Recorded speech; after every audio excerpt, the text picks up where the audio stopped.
Усім прывітанне яшчэ раз, з вами па-ранейшаму Зміцер Лукашук, і мы па-ранейшаму абмяркоўваем падзею Беларусі і за яе межамі. Ну, крыху незвыклы дзень, хаця мы уже прывыклі да таго, што да такой ступені плаваючы графік гаспадара Александра Фрыдмана, што чакаем яго ў любы дзень. І як звычайна можа быць гэта альбо панядзелак, альбо іншы які дзень. Рады заўсёды бачыць. Добрый дзень, спадар Александр. Узаемна, спадар Зміцер, вітаю. Так, ну што ж, мы накідалі шмат цікавых тэмаў, якія хацелася б абмеркаваць, і ведаеце, я хацеў бы, каб вы для самага пачатку адказалі нам за Ізраіль. Я, дарэчы, каб хто-нибудь не падумаў, што я тут как бы закидываю нейкія антысеміцкія тэзісы спадару Александру, нагадаю, што некалі даўным-даўно, калі мы першы раз з ім толькі ладзілі эфір, ён быў акурат такі на тэму антысеміцкіх выказванняў Лукашэнкі і ўвогуле антысемітызму у лукашэнкаўскім рэжыме. Таму вот тэма антысемітызма і ўвогуле как бы семітызма і ўсяго астатняга гэта тое, што мы добра как бы умеем са спадаром Александром абмяркоўваць. Таму раскажыце, кай ласка, ўсё ж таки праўда вылезла наружу? Оказывается, за ўсімі падзеямі ў Сірыі стаіць Ізраіль. Ну, калі верыць іранскай прапагандзе і расійскай прапагандзе ў пэўную чару, у пэўнай ступені, або перш за ўсё іранскай, то гэта сапраўды так. Ну, я б сказаў так, канешне. Ізраіль, відавочна, не быў ініцыятарам гэтых падзеяў. Ізраіль удала выкарыстоўвае гэтую сітуацыю, і калі вось паглядзець на дадзены момант, як там усё ідзе, што Ізраіль ужо зрабіў і на галандскіх вышынях першае, і па-другое, знішэнне ваеннага патэнцыялу Сірыі, то мы, конечно, не ведаем, як будуць разгортвацца падзеі для Сірыі, што будзе з Сірыяй у далейшым. Але выйграў больш за ўсіх астатніх у гэтай сітуацыі менавіта Ізраіль. Ну і ваенная аперацыя, яна ж працягваецца. Яна працягваецца пераважна ў накірунку знішчэння ваеннага патэнцыяла Сірыі. Ну і было б вельмі странна, калі б Ізраіль гэтай сітуацыі не скарыстаўся. Сірыя – гэта вядомы вораг Ізраіля. Сірыя выкарыстоўвалася і сама ўдзельнічала ў розных войнах супраць Ізраіля, а апошнім часам актыўна выкарыстоўвалася і Іранам, і Хезбалой, і іншыя, калі зараз іншымі ворагамі Ізраіля, калі зараз ёсць такая магчымасць, паслабіць Сірыю і пераважна знішчыць яе вайсковы патэнцыял, які можа быць накіраваны супраць Ізраіля. Было б сапраўды странна, калі б Ізраіль гэтай выдатнай для сябе магчымасцю не скарыстаўся.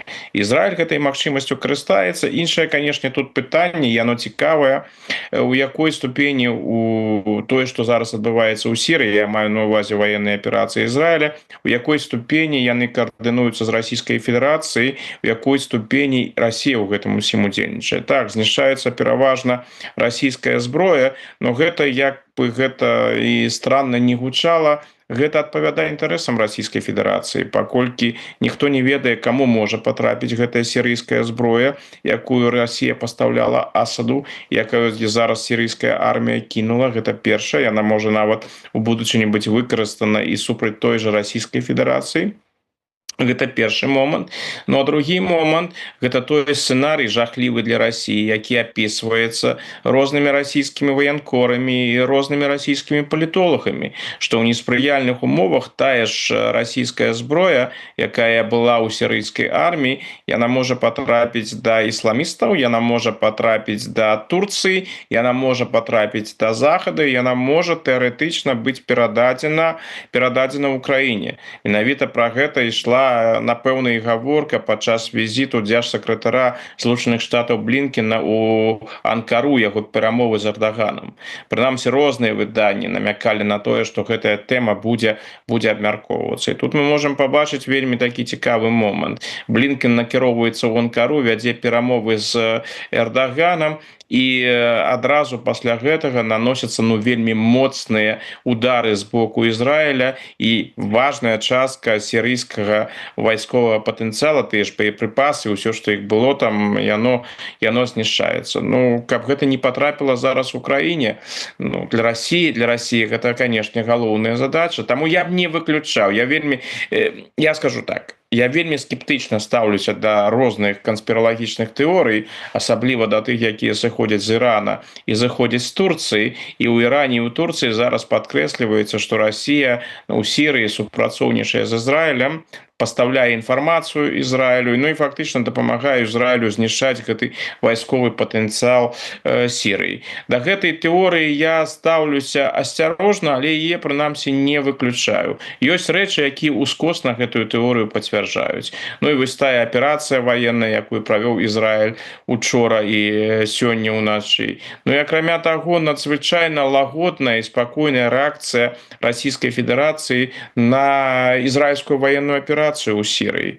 Калі мы паглядзім на то, як Расія рэагавала на ізраільскую аперацыю супраць Хізбалы, як яна рэагуе на ізраільскую аперацыю супраць Хамаса, там заўсёды было асуджэнне і вельмі такое жорсткае. Тая ж Марыя Захарова, Лаўроў і іншыя, Сергей Лаўроў і іншыя, яны выказваліся жорстка. Там крытыка была, ну, такая зусім радыкальная. А зараз, ну, якая рэакцыя з боку Расіі? Ну, досыць спакойна. Ну, што там сказаў Пяскоў? Што гэтая аперацыя Ізраіля не на карысць міру ў Сірыі, не на карысць стабілізацыі ў Сірыі. Ну, гэта што? Гэта амаль нічога. Гэта можна, калі перавесці з пяскоўскага на нармальную мову, рабіце, што жадаеце. Галоўнае, каб гэта не супярэчыла нашым інтарэсам. Выглядае сапраўды так, што знішчэнне ваеннага патэнцыялу Сірыі адпавядае на дадзены момант і інтарэсам Ізраіля, і інтарэсам Расійскай Федэрацыі. Магчыма, Расійская Федэрацыя сапраўды пастаўляе інфармацыю ізраільцянам. Магчыма, не. Ну, у любым выпадку яна не перашкаджае Ізраілю рабіць тое, што ён робіць. Ну, вот вы кажаце тут да канспіралагічных розных версій асцярожна ставіцца. Версія пра тое, што нейкім чынам дапамагала Украіна паўстанцам, ну, здавалася такой же канспіралагічнай, а потым высветлілася, што, оказывается, рэальна дапамагала, прынамсі інструктарамі, дранаводамі. Так что, как бы, я б не думал, что Масад, які, можна сказаць, і ўвогуле, как бы, это самая мировая закуліса, якой, як вядома, хто кіруе, ну, што яна тут нейкім чынам не спрычынілася да гэтай сітуацыі. Але, спадар Александр, як вы лічыце, ўсё ж таки, ці верыце вы, ці давяраюць у Ізраілі словам вось новага лідара Сірыі, прынамсі ў накірунку, дзе ён кажа, што яны хацелі б мець сяброўскія там добрыя стасункі з Ізраілем, што там не будзе нічога вось у гэтым накірунку рабіць. Я да чаго пытаюся, я слухаў з гэтай нагоды такі размову падкаст з усходазнаўцам Михаілам Круціхіным, і той кажа, што безумоўна трэба звяртаць увагу на тое, што кажа лідар паўстанцаў, але варта і звяртаць увагу на тое, што кажуць іншыя людзі блізкія да яго. І ён прыводзіць словы аднаго мулы, які быў вот таксама блізкі да гэтага лідара, быў ад самага пачатку пахода, які сказаў у інтэрв'ю аднаму там СМІ пра тое, што а Израиль-то нашим ворогам застаецца, і мы не павінны, как бы, забывацца пра тое, з кім мы мусім ваяваць і з кім весці там справы. Потым здаецца спасылка на інтэрв'ю яшчэ аднаго там прыбліжанага, і зараз, калі мы кажам пра іншае, там, скажем, пра стаўленне да жанчын, там пра дэмакратычныя розныя абяцанкі каштоўнасця ўвядзення, які кажа, якая жанчынам свабода? Вы шо? То есть вот наколькі ўсё ж таки можна давяраць таму, што кажа лідар сённяшняй апозіцыі? Не апозіцыя, а ўжо фактычна ўлады. Ладно, да, ладно.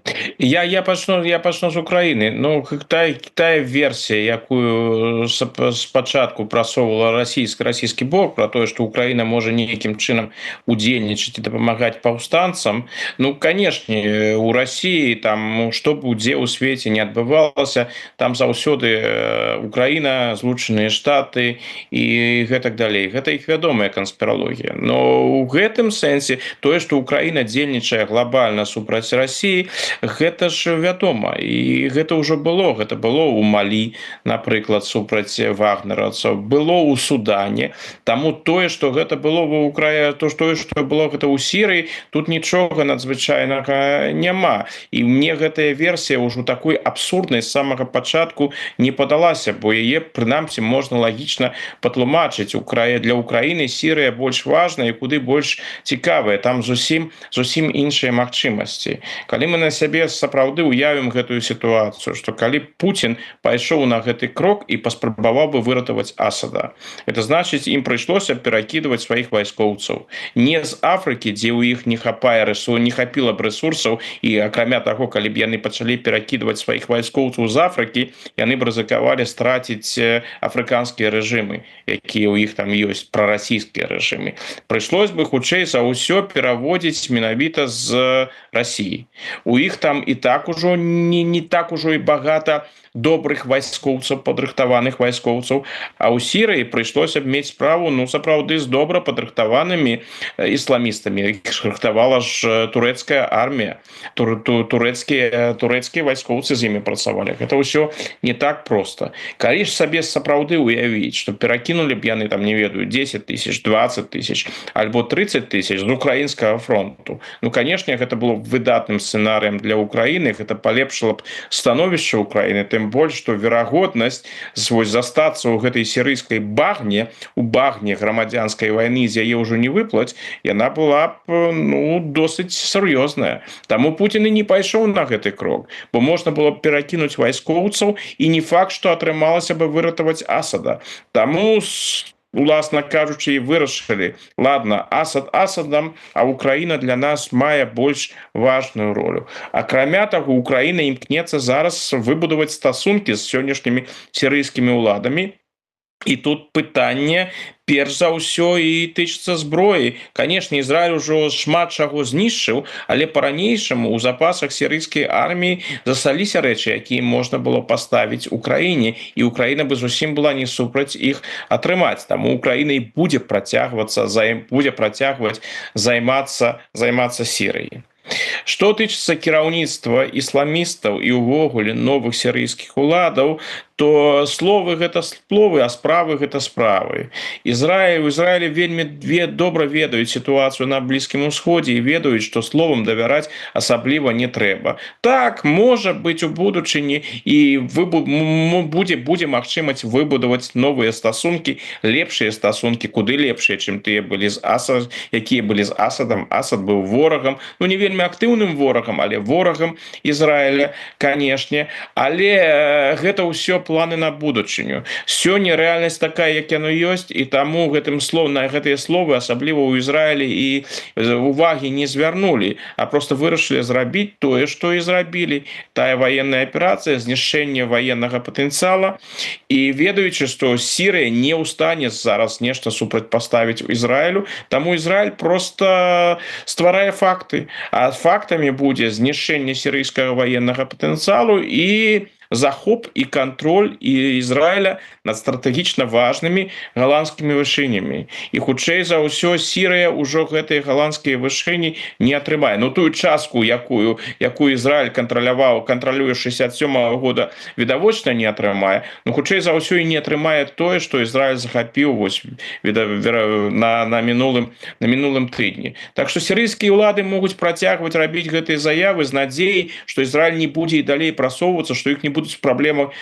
на гэтым напрамку. Я, шчыра кажучы, да істотнага паляпшэння стасункаў паміж Іерусалімам і Дамаскам у бліжэйшы час стаўлюся вельмі скептычна. Хутчэй за ўсё нейкага паразумення там не будзе, бо тэрытарыяльнае пытанне яно застанецца. Ізраіль не аддаць галандскія вышыні, Сірыя не змірыцца з тым, што яна іх страціла. Мы з вами падчас нашага папярэдняга эфіра абмяркоўвалі тэму, дакладней спрабавалі прааналізаваць, як падзеі ў Сірыі могуць адбіцца на Расіі, закранулі і лукашэнкаўскі рэжым, яго таксама, але вы і сёння прапанавалі таксама вось гэтую тэму, дакладней уплыў на Лукашэнку сірыйскіх падзеяў абмеркаваць. Што новага вас прыцягнула ўвагу ў гэтым пытанні? Я вось трошки пасля сірыйскіх падзеяў я назіраў рэакцыі беларускага экспертнага супольніцтва, і я назіраў за рэакцыямі ў сацыяльных сетках, дзе гэта абмяркоўваецца. Ну, зразумела, сярод тых людзей, якія знаходзяцца за мяжой і могуць гэта адкрыта спакойна абмяркоўваць. Там я пабачыў, так мовіць, две радыкальныя пазіцыі. Першая гэта такая схільнасць просто рабіць праекцыю сірыйскіх падзеяў на Беларусь, то бок вось які лёс быў у Асада, тое ж самае чакае і Лукашенко, і такое пэўнае захапленне сірыйскімі падзеямі. Вось гэты дыктатар знік, і калісьці надыдзе час і да Лукашэнкі. Это першы момант. Другі накірунак ён быў хутчэй такі, што гэта зусім розныя сітуацыі, тут нельга параўноўваць. Сірыя гэта іншае грамадства, Асад гэта іншы дыктатар і гэта так далей. Таму нейкіх уплываў на Беларусь з гэтых падзеяў не будзе. Насамрэч, праўда, недзе пасярэдзіне. Канешне, Сірыя гэта іншае грамадства, і Асад гэта іншы дыктатар, но гэта рэжым, які звязаны з Лукашенком. Рэжым Лукашенко блізкі. Ён же сам Лукашенко гэта падкрэсліў. Калі ён там разважаў наконт Асада, які гэта добры чалавек, які нібыта нікога не забіў. Я, дарэчы, можа, у гэтым выпадку Лукашенко і мае рацыю. Я не ведаю, ці забіваў кагосьці Асад асабіста. Магчыма і не, бо забіць, вось проста ўзяць і забіць, гэта ж не кожны, як вядома, можа. Но тое, што Асад аддаваў загады катаваць, прычым катаваць жахлівым чынам, што ён аддаваў загады забіваць, што гэта крывавы забойца, які, я спадзяюся, ўсё ж такі калісьці панясе адказнасць за тыя злачынствы, якія ён зрабіў у Сірыі. Ну так гэта відавочна. Так што не такі, гэта зусім гэта не такі добры чалавек, як імкнецца прадставіць Лукашенка. Але тое, што Лукашенко на гэты конт ужо разважае, што ён вымушаны звярнуцца да тэмы Асада і вымушаны даслаць вось таксама гэты месседж, што каб не паўтарылася падобная сітуацыя, ну гэта ўжо моя інтэрпрэтацыя, каб не паўтарылася падобная сітуацыя ў Беларусі, трэба быць моцнымі, не трэба спадзявацца толькі на партнёраў. Ну, дарэчы, у гэтым ёсць пэўнае падабенства. На каго спадзяваўся Асад у апошні момант? Ён спадзяваўся на Расійскую Федэрацыю. Цікава, менавіта на Расію, а не на Іран. Што ён казаў? Вось была ж вельмі цікавая публікацыя Reuters на гэты конт, які празмаўлялі там з рознымі асобамі набліжанымі да яго. Што ён ім заўсёды казаў? Расія нас не кіне. Расія нас, безумоўна, падтрымае. Расія ўжо на шляху, каб там дапамагчы.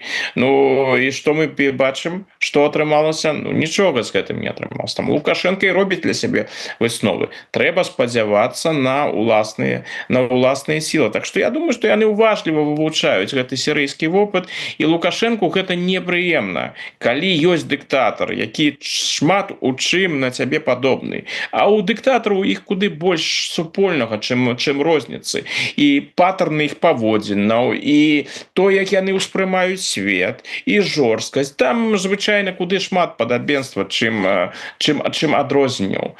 А яшчэ гэта дыктатар, якога ён асабіста ведаў, да якога ён, відаць, і трошки, магчыма, і зусім прыязна ставіўся. Калі вось такі чалавек знікае ў адзін момант, ну ты не можаш сказаць, што гэта на цябе не паўплывала. Канешне, ён будзе з гэтымі думкамі пра Асада і пра лёс Асада, ён будзе з імі жыць. Ну, акрамя таго, што мне сапраўды падалося цікавым, што на вось падзеі ў Сірыі адрэагаваў уже не толькі Лукашенко, но і кіраўнік Савета бяспекі Вольфович, які нават прама заявіў, што вось гэты вопыт Сірыі вывучаюцца, каб у Беларусі падзеі не пайшлі па гэтаму сцэнарыю. І тут мне цікавы сапраўды вось момант, які быў актуалізаваны у беларускай незалежнай прэсе у кантэксце Асада. Гэта вынікі Асада на выбарах. Ну, Асад пачынаў, калі я не памыляюся, з 99%, на апошніх выбарах у яго было так ці інакш, ну, 90-95. І ў беларускім кантэксце шмат, я бачу, вось пісалі пра гэта, што на Асаду ягоныя 95% не дапамаглі. Вось былі ў Асада нібыта 95%, і што з гэтым Асадам зрабілася? Вось яго партрэты на зямлі, вось тут грабніцу яго бацькі напалі, і калі б Асад застаўся, яго б чакаў хутчэй за ўсё суд Лінча, іншае. Я думаю, што гэты момант пра 95% ён паўплывае на паводзіны беларускіх уладаў у час выбараў у наступным месяцы. Я сам шмат разоў выказваў думку пра тое, што Лукашэнку гэтым разам намалююць больш за 90%. І тут логіка пэўная, канешне, ёсць. Гэта магчыма, хутчэй за ўсё нават. Апошнія выбары Лукашэнкі. І тут гэтыя выбары, тут яму патрэбен, просто велізарны трыумф. Такога, чаго яшчэ ніколі не было. 90%. Но зараз, калі гэтыя 95% Асада ўвайшлі ў публічны кантэкст і разважаюць пра тое, што Асаду не дапамаглі 95%, а Лукашэнку не дапамогуць тое, што яму там намалююць гэтым разам, магчыма, яны для сябе вырашаць, што трэба паводзіць сябе больш ціпла, і будзе пэўная карэкцыя, будзе там 90% Лукашэнку, ці не 90 плюс, не ведаю, 89%. Так што ў гэтым сэнсе, канешне, гэта нічога не змяняе радыкальна, але, напэўна, такі ўплыў таксама можа быць. Это мы з вами цвярозым розумам і лагічна разважаючы можам так падумаць, што такі ўплыў не 90 там сабе там 4 ці 7 намалюе, а 86, умоўна кажучы, а у іх там можа логіка спрасаваць по-іншаму, не на конт, не на лічбы будуць глядзець, а думаць пра тое, што значыцца, трэба больш жорсткімі рэпрэсіі зрабіць. Усё можа быць. Тое, што трэба дзейнічаць яшчэ больш жорстка, гэта выснову, якую робіць кожны дыктатар. Нават калі я вярнуся да гэтых разважанняў Лукашэнкі пра Асада, яны выглядалі сапраўды дзіўнавата. Асад гэта не той чалавек, якога можна было б абвінаваціць у двукосе, абвінаваціць у мяккацеласці, які быў нерашучым, які не прымаў рашэння, які не жадаў забіваць, які не жадаў катаваць. У гэтым сэнсе ёсць розніца, велізарная розніца паміж Асадам і Януковічам. Януковіч, які таксама, сусед, напэўна, у Асада зараз, умоўна кажучы, сусед, у Януковіча яго зусім быў іншы менталітэт. Гэта быў чалавек, які заўсёды быў схільны да карупцыі, нейкія рэчы, якія можна было прыхапіць, можна было скрасці, гэта ён рабіў. Гэта менталітэт крымінальніка, такога нават дробнага крымінальніка, якому заўсёды трэба яшчэ. А Асад гэта не менталітэт крымінальніка. Асад гэта менталітэт забойцы, гэта менталітэт ката. Януковічу, як мне падаецца, усе тыя рашэнні, якія ён прымаў супраць дэманстрантаў, выкарыстанне зброі, забойства, гэта тыя рашэнні, якія яму даваліся досыць цяжка. Таму ён і настолькі не даводзіў справу да канца, так бы мовіць. І у гэтым яго папракалі. У тым ліку і ў Беларусі, я маю у дзяржаўных колах, і ў Расіі. А Асада, яго там мяккацеласці не было. І то Лукашенко тут пачынае раптам казаць, ён такі мяккі, асцярожны, інтэлігентны, ён там людзей лячыў і іншае. А што ён хоча гэтым сказаць? Што Асад быў звыш мяккі, і што Лукашенко такім мяккім не будзе, магчыма, і такі месседж у гэтым быў. А тое, што трэба дзейнічаць жорстка, так яны ж гэта падкрэсліваюць ва ўсіх кантэкстах. І я думаю, што і будуць дзейнічаць і надалей жорстка.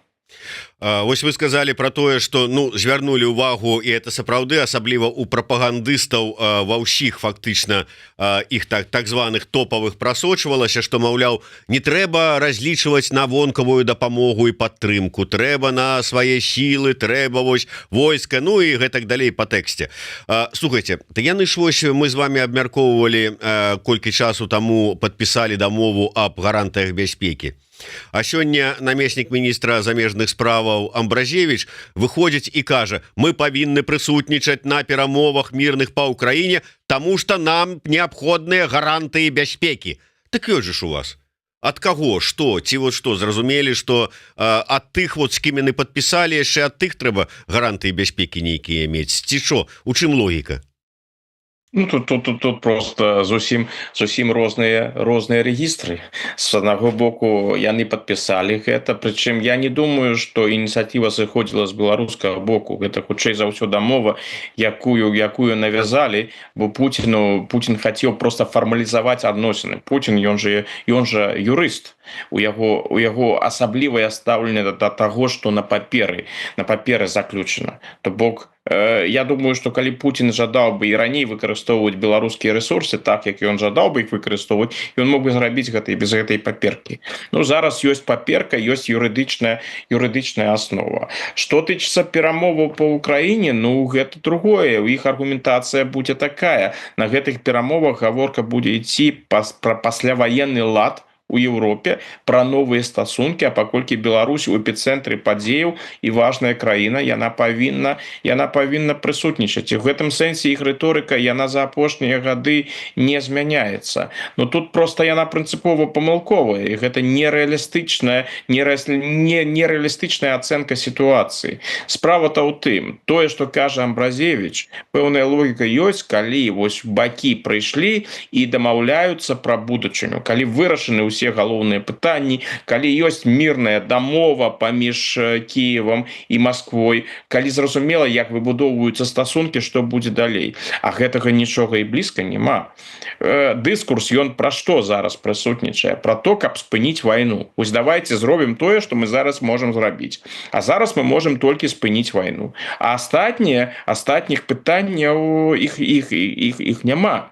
Паколькі астатнія пытанні не вырашаны, яны нават не ўздымаюцца, бо Украіна ніколі не прызнае страту тых тэрыторый, якія зараз кантралюе Расія.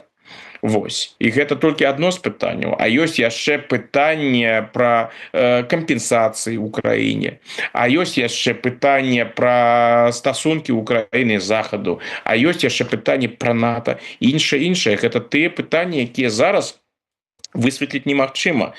Таму і гаворка зараз ідзе толькі пра два пытанні. Першае, мы спыняем вайну па сённяшняй лініі фронту, хаця і гэта вельмі непроста, калі улічыць, што украінскія войскі па-ранейшаму знаходзяцца ў Курскай вобласці. Хіба Расія прызнае, што яна больш не кантралюе частку Курскай вобласці? Адкрытае пытанне. І каб нам спыніць гэтую вайну, і каб гэта хаця б было трывала, больш-менш трывала, трэба ўводзіць туды замежныя войскі. Якія войскі? У якой колькасці? Трамп ужо сказаў, амерыканцаў там не будзе. Павінны быць еўрапейцы з пункту гледжання Трампа. А ці атрымаецца знайсці еўрапейцаў? Гэта першае, якія пажадаюць там увесці туды войскі. А ў якой колькасці? А ці пагадзіцца на гэта Расія? І іншае. Вось гэта актуальныя пытанні, а не нейкія там гаранты бяспекі. То, як яно зараз выглядае, для Беларусі яно выглядае дрэнна, вельмі дрэнна. Хутчэй за ўсё, нават пры самым аптымістычным ходзе падзеяў з пункту гледжання еўрапейцаў і Трампа. Я не кажу зараз пра Украіну, бо там для Украіны добрых варыянтаў няма. У гэтым выпадку баявыя дзеянні спыняюцца, нейкія войскі ўсё ж такі, магчыма еўрапейскія, магчыма індыйскія, магчыма там, я не ведаю, сербскія, якія заўгодна, казахскія.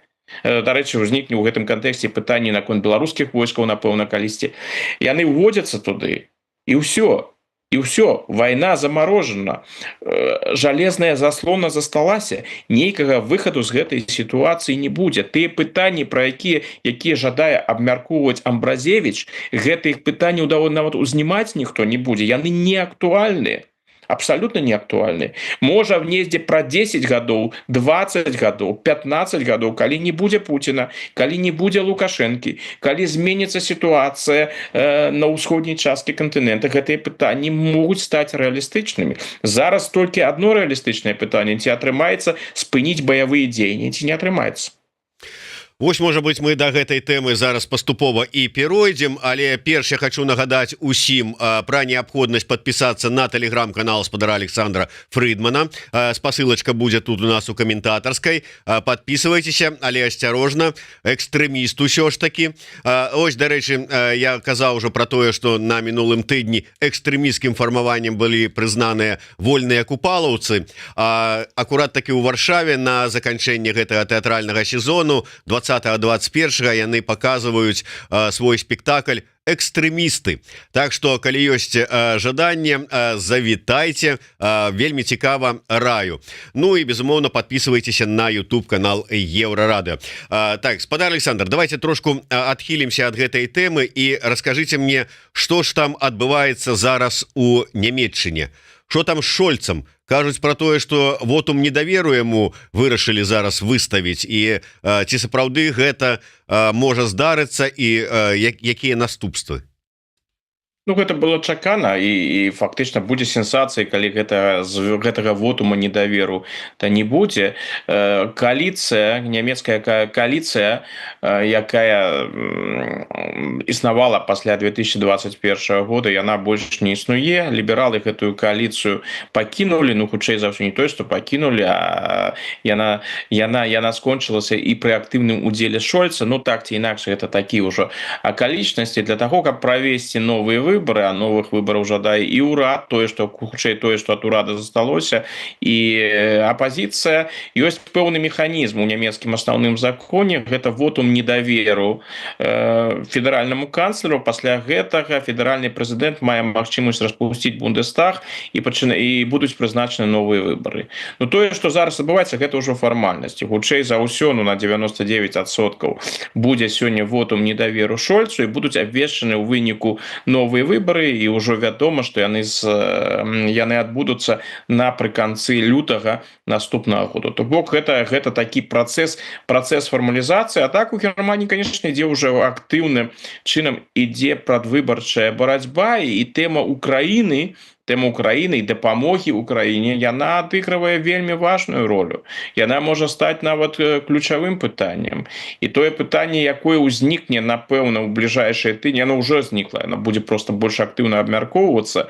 Гэта пытанне міратворцаў ва Украіне, яна можа стаць у пэўным сэнсе вырашальным і ў нямецкай прадвыбарчай кампаніі. Тужа справа такая. У нямецкім грамадстве хапае тых людзей, якія выступаюць супраць удзелу Германіі ў рознага кшталту міратворчых аперацыях, тым больш у той міратворчай аперацыі, якая можа быць ва Ўкраіне. Бо якая будзе задача ў вайскоўцаў? Ну, калі мы сапраўды ўявім сабе, што там будуць заходнія вайскоўцы і будуць на гэтай лініі размежавання. Яны будуць сачыць за тым, каб не пачаліся ізноў баявыя дзеянні, каб Расія альбо Украіна, ну хутчэй ўсё ж такі ў гэтым кантэксце Расія не перайшла ў наступ супраць Украіны. То бок верагоднасць, што там, што у любы момант можа справа дайсці да ваеннага канфлікту, і нямецкія, французскія, брытанскія, іншыя, польскія вайскоўцы будуць у эпіцэнтры гэтага канфлікту. Ну гэта вельмі такі сцэнарый, які шмат каго ў Еўропе пужае. То бок і сацыял-дэмакраты, напэўна, на чале з Шольцам будуць выкарыстоўваць такую хутчэй мірную рыторыку. Па-першае, яны супраць паставак дальнабойных ракет «Таурус» у краіне. І яны гэта таксама падкрэсліваюць, што яны выступаюць за мірнае выйсце з сітуацыі. Ну і напэўна, калі будзе ўзнікаць пытанне з міратворцамі, яны хутчэй за ўсё не будуць яго падтрымліваць, бо яны імкнуцца атрымаць галасы тых людзей, якія скептычна ставяцца да падтрымкі Украіны і шукаюць нейкае мірнае выйсце з сённяшняй ваеннай сітуацыі.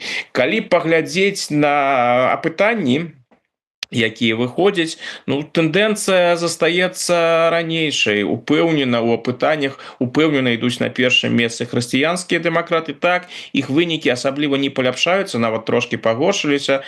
Месяц таму іх было 32%, зараз 31%. Шольц сапраўды трошачкі палепшыў свае пазіцыі, у яго была 14%, зараз ён ідзе на трэцім месцы з сацыял-дэмакратамі, у яго 17%. Магчыма, яшчэ будзе трошкі лепш вынік, але пакуль выглядае хутчэй неверагодна, што у сацыял-дэмакратаў атрымаецца перамагчы на гэтых выбарах і ўзначаліць наступны нямецкі ўрад. Вось калі паглядзець на сітуацыю сёння, хутчэй за ўсё сцэнарый будзе такім: перамога хрысціянскіх дэмакратаў, ну і далей у іх просто будзе магчымасць абраць сябе кагосьці ў якасці партнёраў па кааліцыі. Хутчэй за ўсё гэта будуць сацыял-дэмакраты, магчыма, аднак гэта будуць зялёныя, але тут шмат што залежыць ад тых вынікаў, якія пакажуць зялёныя на парламенцкіх выбараў. Усё пакуль у іх выглядае не вельмі добра, у іх 11-12%, і гэта, канешне, вельмі дрэнны вынік, але ізноў жа яшчэ ёсць амаль 2 месяцы, больш за 2 месяцы, яшчэ шмат чаго можа змяніцца, асабліва на знешнепалітычным контуры, у знешнепалітычным кантэксце, і гэта, канешне, можа паўплываць і на вынік выбараў. Так, ну что ж, давайте до іншых тэмаў, але перш я хотел бы зрабіць такую невялічкую абвестку. Вы ведаеце, что мы сочым за тым, что выдаецца, якая літаратура выдаецца беларуская за мяжой. Ёсць шэраг выдавецтваў, якія вельмі добра працуюць за мяжой на беларускую справу. Так вось, кракаўскае беларускае выдавецтва Гутенберг запланавала на 25 год цыкл, серыю кніжак для дзяцей «Читаю сам сабе». Ось для самых маленьких наших чытачоў по-беларуску. На гронцы яны адкрылі збор. Хто хоча атрымаць гэтыя кнігі, падтрымаць, можа быць, просто справу выдавецкую Гутенберга, калі ласка, я попрошу, каб далі спасылачку. Заходзьце, паглядзіце, пачытайце. Калі у вас ёсць дзеці альбо вы хочаце зрабіць падарунак, будзе выдатная просто магчымасць вось такія дзіцячыя кніжкі. Далучайцеся, калі ласка. Ну і пытанне ад нашага гледача праз донат даслаў пытанне Браніслаў Новак. Ён пытаецца: дзякуй, па-першае, Браніслаў, за цікавасць, за падтрымку і пытанне. Ці можа Трамп паспрабаваць вырваць Беларусь з лапаў Расіі падчас мірных перамоваў па Ўкраіне? Ці для іх Беларусь ужо ўспрымаецца як неадрыўная частка Расіі? Ну, я адказаў на гэтае пытанне так. Для гэтага Трамп павінен спачатку даведацца, дзе знаходзіцца Беларусь. Я не ўпэўнены, што ён гэта ведае, што ён увогуле Беларусю цікавіцца, і ў яго ёсць хаця б пэўнае разуменне таго, што ў Беларусі адбываецца.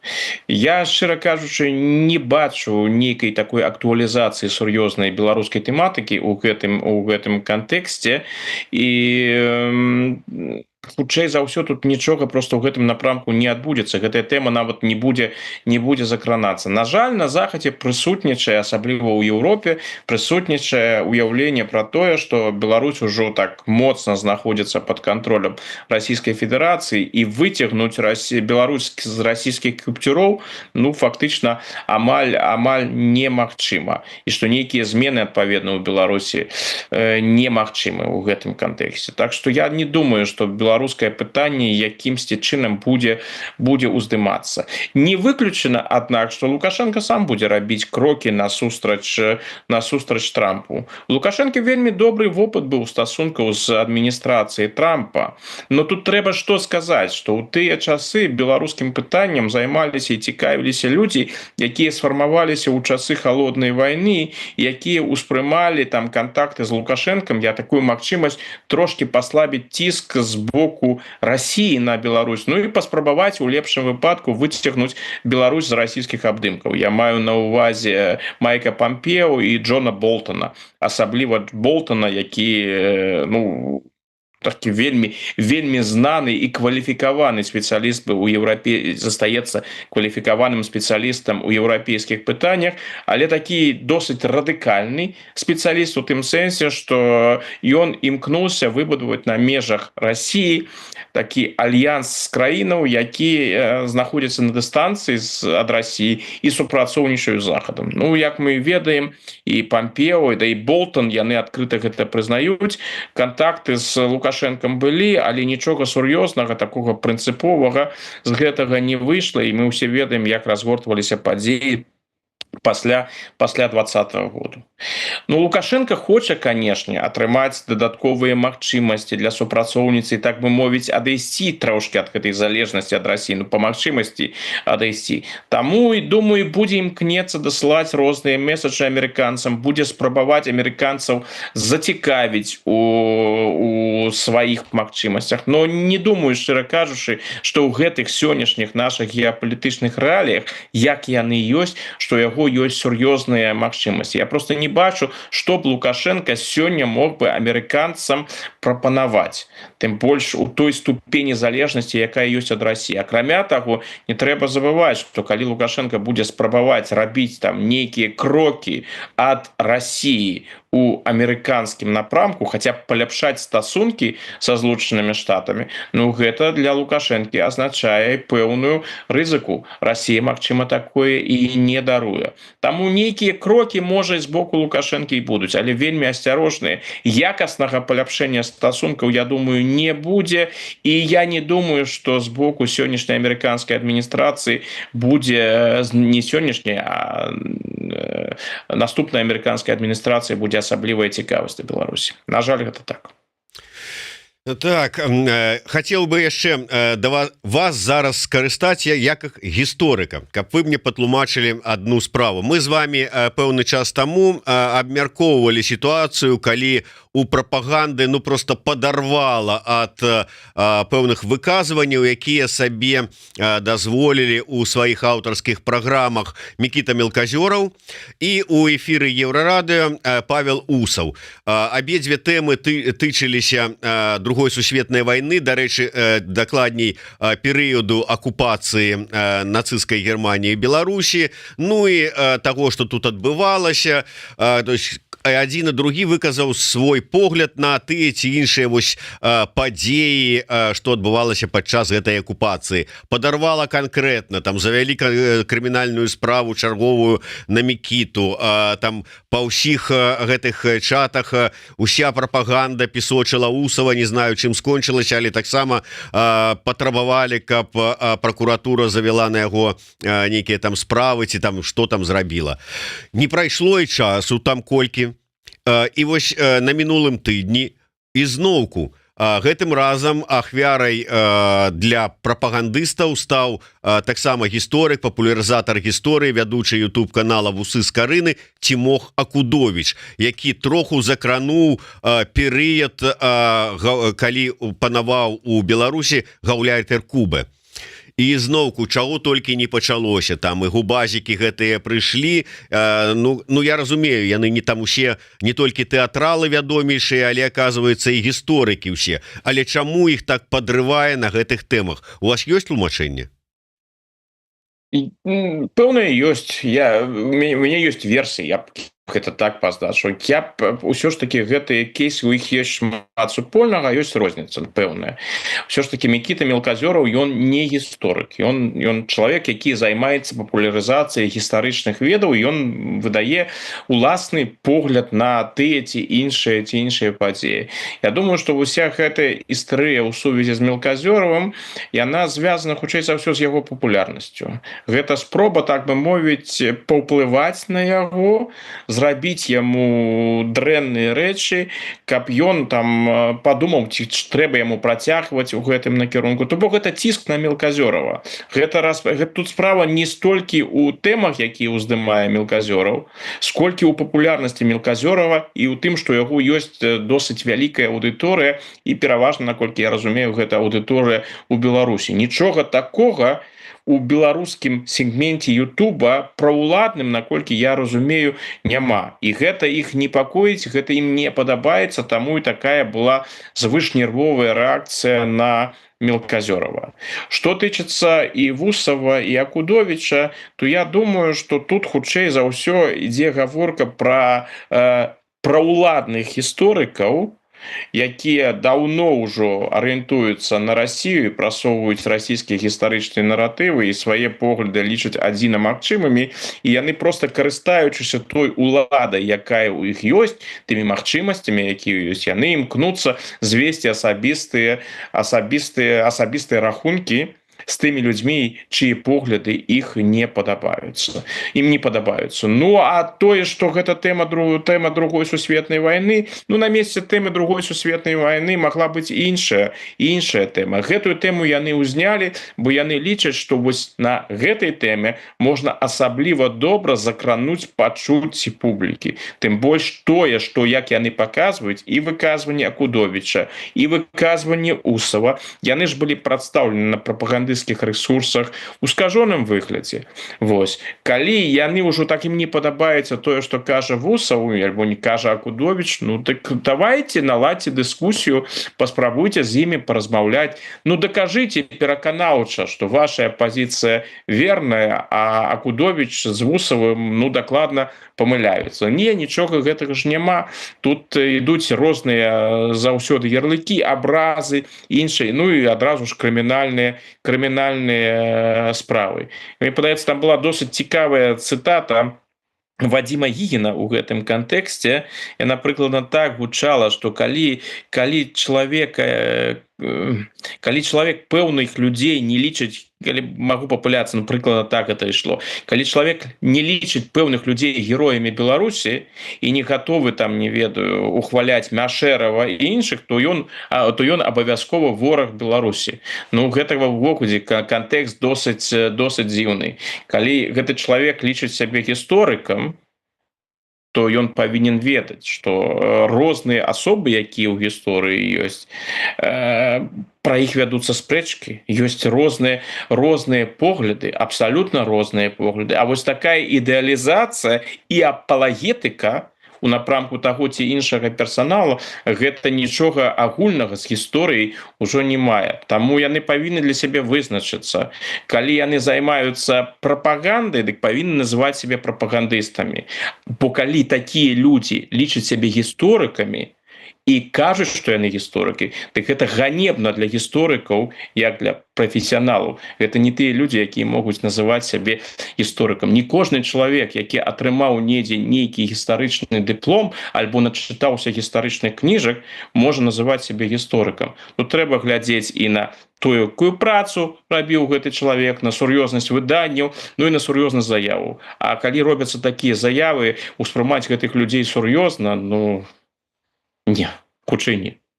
Я просто до таго, што мне склалася такое ўражанне, што да прыклад, ну фактычна усе, ну папярэднія асабліва этапы беларускай гісторыі, ну то яны в прынцыпе што для рэжыма, што для прапаганды, што для вот этих афіцыйных гісторыкаў, ну яны как бы так вот, ну скажем, не тое што абыякавыя, но але вот так вот. У прынцыпе вы можете па іх выказваць што сабе хочаце. Тое, што там было, там можа сумнявацца, што гэтак, а ну вот этот вот перыяд, другая сусветная война, не, Великая Отечественная война, і можа быць кавалак пасля яе невялічкі, там да якога, до 53-го ці до 57-го года паводле генпракуратуры геноцид адбываўся. Ну что-то там вот так. Вот это вот перыяд, гэта сакральны перыяд. Не чапайце, ні кроплі, ні паўкроплі ніякага сумневу, там сваіх версій, свайго бачання. Гэта сакральная падмурак, на якім будуецца ідэалогія лукашэнкаўскага рэжыма, ці што, я не ведаю. І менавіта таму любая можа быць, не тое, што сумнева, можа быць свой погляд пад троху іншым углом на вот тое, што адбывалася ў гэты перыяд на тэрыторыі Беларусі. Гэта ўсё крок у бок, расстрэл, адразу там губазікі валакуць дзверы, на фоне якой там будуць здымаць пакаяльныя відэа. Ці не, ці я памыляюся? Гэта выглядае так, але яны жадаюць і пашырыць. Яны калі паглядзець там пасля 20-го году, яны сапраўды пачыналі вось з перыяда другой сусветнай вайны, прычым яны просто актуалізавалі савецкія канцэпцыі з імі. Ну яны былі ніколі не страчваліся, яны заўсёды з імі працавалі. Ёсць шэраг непрыемных пытанняў, якія тычацца другой сусветнай вайны, якія тычацца злачынстваў нямецкіх, злачынстваў калабарантаў і іншыя, якія просто дзяржаўны бок не ўздымае, не жадае ўздымаць. У іх ёсць пэўны погляд на гісторыю. Гэта мала тут супольнага з падзеямі, якія тады адбываліся. Вось, ну, зразумела, тут у іх падыход абсалютна інструментальны да гісторыі, і яны выкарыстоўваюць гісторыю ў сваіх палітычных мэтах. Не яны першыя, не яны апошнія. Зараз яны імкнуцца гэта пашырыць. Яны гэта пашырылі, напрыклад, на тэму 39-го года. Далей раней у іх было з 41-го там па 45-й ўсё зразумела. Цяпер яшчэ і 39-й год. У Беларусі ж фактычна не дапускаюцца больш нейкія там адмоўныя трактоўкі пакта Молотава-Ріббентропа. Усё, з гэтым таксама зразумела. Цяпер яны ідуць далей у напрамку польскай палітыкі ў заходняй Беларусі у 20-е і 30-е гады, якую яны кваліфікуюць як палітыку этнацыду. Палітыку выключна прыцяснення беларускага насельніцтва, рэпрэсіі і іншае. Безумоўна, рэпрэсіі, канешне, рэпрэсіі, прыцяснення, дыскрымінацыя, гэта ўсё прысутнічала, але польская палітыка, яна больш шматпланавая, там былі розныя рэчы. Нельга звесці толькі палітыку вось да гэтых момантаў. Но цяпер яны яшчэ ідуць далей, яны ідуць у напрамку 19-го стагоддзя. Таму і гэтыя спробы рэабілітацыі Мурав'ёва-Вешальніка, альбо гэтая абсалютна палітыка дэфамацыі у адносінах да Кастуся Каліноўскага. То бок яны імкнуцца зрабіць такую больш цэласную канцэпцыю гісторыі, свой уласны погляд на гісторыі адзіна магчымы. Ну вось у гэтым сэнсе яны вяртаюцца да савецкіх часоў, калі ёсць толькі адзіны погляд на гісторыю і іншыя дыскусіі немагчымыя. Канешне, нічога надзвычайна гэтага няма. Дыскусіі на гістарычныя тэмы яны магчымы ў дэмакратычным, адкрытым плюралістычным грамадстве. А ў тых умовах, якія зараз у Беларусі, ёсць адзіны дзяржаўны погляд, іншыя не дапускаюцца. Калі ты не на баку дзяржаўных гісторыкаў, значыцца ты вораг. Вось таму і ідзе гэтая істэрыка, ідзе гэтая агрэсія. Яны імкнуцца у тым ліку вось гэтымі акцыямі паказаць усім тым гісторыкам, якія яшчэ засталіся ў Беларусі і працуюць, што не, у вас ужо няма больш нейкіх магчымасцяў, у вас няма ўжо ніякай свабоды. У вас ёсць толькі адзіна. Альбо вы працуеце ў рэчышчы сённяшняй дзяржаўнай гістарычнай палітыкі і паўтараеце тыя наратывы, якія сфармуляваны, альбо у вас няма шанса працягваць заставацца ў прафесіі, а ў найгоршым выпадку, калі вы яшчэ будзеце прасоўваць нейкія непрыемныя наратывы, вас чакаюць рэпрэсіі. І яшчэ чаго яны відавочна баяцца, і гэта таксама ўплывае на гэтую рэакцыю, бо не альтэрнатыўныя, а тыя погляды, якія адрозніваюцца ад дзяржаўнага погляда на гістарычныя працэсы, супярэчаць, яны карыстаюцца папулярнасцю ў Беларусі, яны баяцца так званых ідэалагічных дыверсій, яны баяцца, умоўна кажучы, што людзі паглядзяць перадачы Ахудовіча і будуць глядзець на гістарычныя працэсы, на гістарычных асобаў не вачыма дзяржаўных гісторыкаў альбо падручнікаў па гісторыі, але вачыма Акудовіча, альбо вачыма Вусава, альбо вачыма Мелказёрава. Таму што той жа Мелказёраў ён робіць цікавы і прывабны для значнай колькасці беларускай аўдыторыі кантэкст. І таму і ўспрымаецца гэта як такая небяспека, і ідуць гэтыя спробы з боку дзяржаўнага гэта ўсё задушыць. Я хотел бы нагадать нашим слухачам и гледачам, что мы запланавалі вялікі стрым адразу пасля размовы с Александром Фридманом. У нас будзе музыка, заснавальнік дома творцаў і спеўных сходаў Сяржук Догушаў. Але пакуль што у нас ёсць колькі хвілінаў, я хотел бы, калі у гаспадара Александра яшчэ ёсць пару хвілінаў, я хотел бы таксама працягнуць, тым больш што пакуль нешта Догушаў не дайшоў, але чакаем з хвіліны на хвіліны. Таму, гаспадар Александр, я хотел бы, я чаму і тэму другой сусветнай вайны ў тым ліку узгадаў і сакральнасць словы, таму што вось зараз Лукашенко быў у Амане, і з султанам Амана яны абменьваліся падарункамі, і з боку Лукашэнкі быў падарунак, як там напісана у пуле першага, сакральная рэч была падарунак зброя часоў другой Великой Отечественной войны. Ну, аўтамат ППШ падарылі. Так вось, я ўжо пра сакральнасць, пра зброю тут не будзем гаварыць, а можа быць пра сам візіт. Вот што вам адметнага там заўважылася падчас гэтай паездкі? Падарылі-то зброю на зброю. Лукашенку таксама, наколькі я разумею, падарылі зброю. Лукашенко вырашыў адказаць зброю. Там що вядома звычайна, якія падарункі. Ну, ён-то падарыў звычайны там нейкі кінжал султан, понимаете, залаты там ці яшчэ што, а тут же ж сакральны ППШ, ну що ж, не абы што. Ну тут пытанне сапраўды цікавае, чаму яны вырашылі зрабіць менавіта гэты падарунак. Ну, можа, у султана есть такая пэўная цікавасць да гэтай тэматыкі. Ну, не ведаю, таму і не буду выказваць версіі. Што тычыцца візіту, візіт, ну, па-першае, для Лукашэнкі любы візіт, замежны візіт з'яўляецца прарывам. Куды б ён не ездзіў, бо сапраўды так ужо шмат яго не запрашаюць. Візіты, якія робіць Лукашенко, яны маюць такую выразную хаця б турыстычную частку.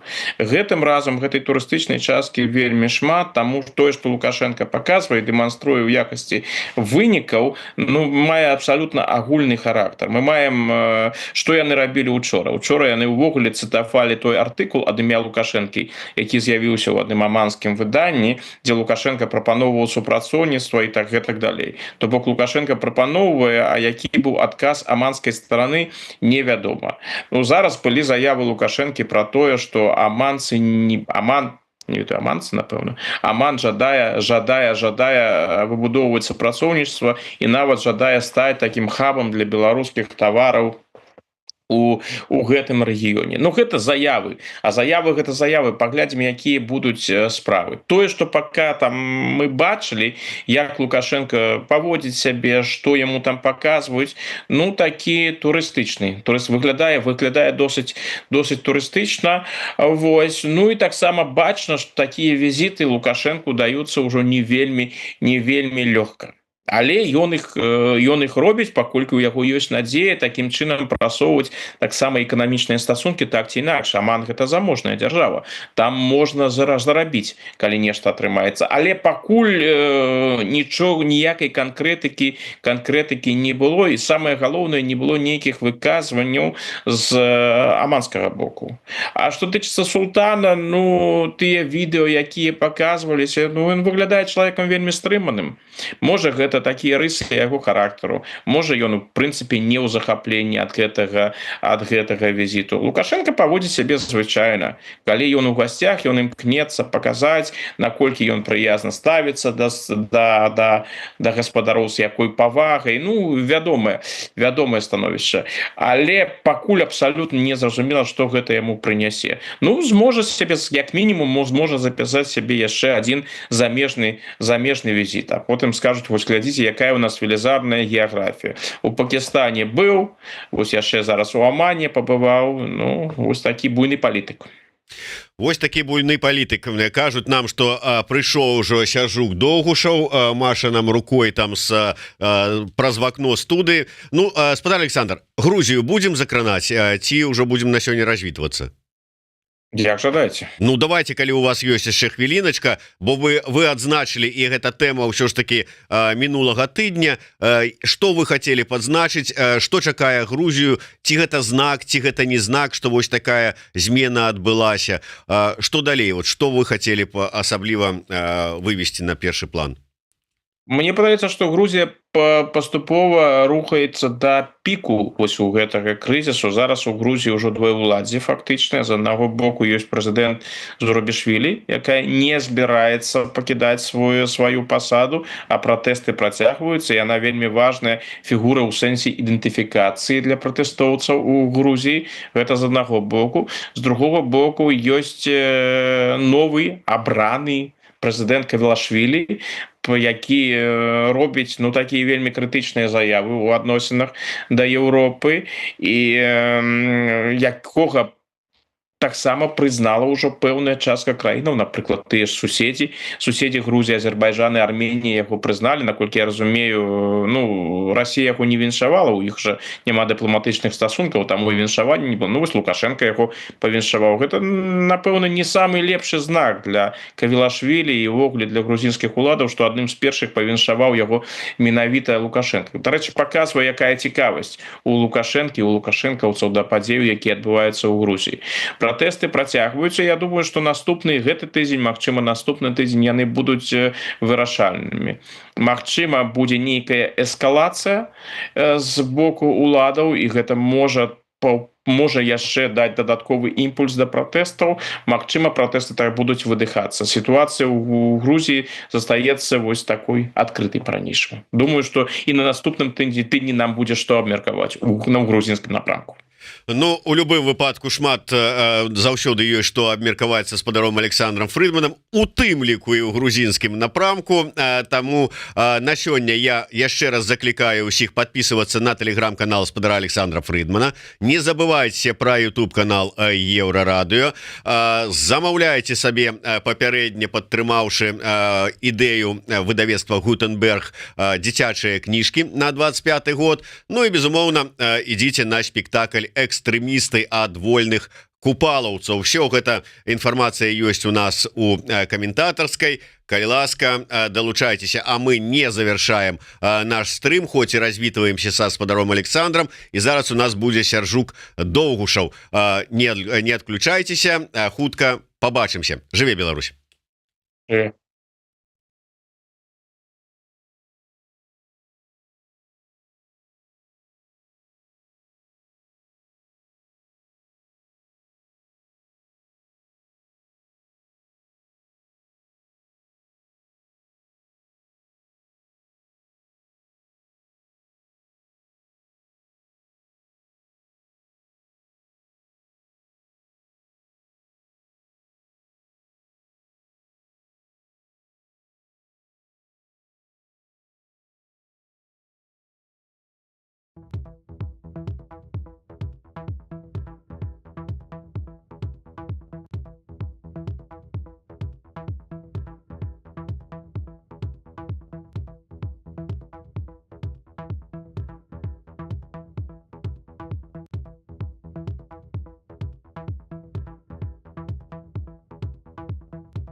Усім прывітанне яшчэ раз. Мы працягваем наш вялікі стрым. Ну што ж, як мы вам і абяцалі, у нас у студыі наш даўні сябра, заснавальнік дома творцаў, заснавальнік культурнага руху спеўны хор, сход і хораў шэрагу таксама заснавальнік. Ведаеце, дзеля как бы не то, что как бы прикола, а дзеля того, каб вот самому стало цікава, пералічыў у анонсе усе тыя ініцыятывы, праекты, у якіх тым ці іншым чынам заўдзельнічаны наш госць, і атрымалася 8 радкоў.